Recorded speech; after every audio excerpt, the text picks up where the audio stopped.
40.5. So again, lots of briefs for commonly used words.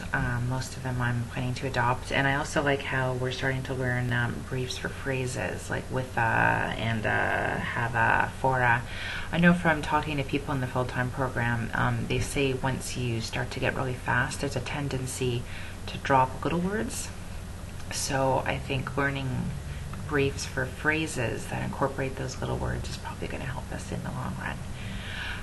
Something else that I've been doing, I also learned this from some of the full-time students, is about de-defining.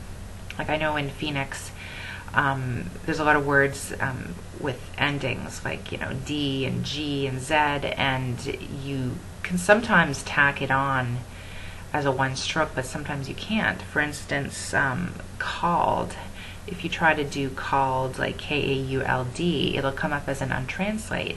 So what I've been doing is I've been de-defining it. So I can now do called all in one stroke.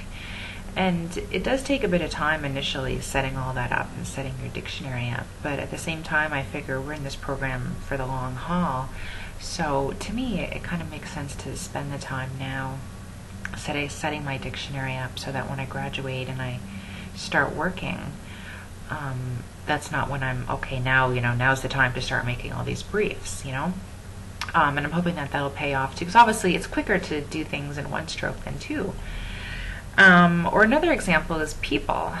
To me, it's very instinctual to write people as one stroke, but Phoenix doesn't recognize it, so I've de-defined people instead of peep and then all. And something else, depending on when you watch this blog, recently, if you go on the Phoenix website, they often have updates. And one thing that I downloaded was the contractions dictionary. I know we know what, for instance, can't and isn't and don't. We know how to do those as one stroke. But there's a lot of contractions like I'm or your or she's, which normally you have to write it out and then do the Z and then the RR, so it's a two-stroker. But if you download that dictionary, it's great because every single contraction is written as one stroke, and contractions are huge in our language, right? We use them all the time. So again, that's something that I think if you take a look at it and slowly start to learn, then that's going to help with your speed. So that is it, and I'll see you in 40.6.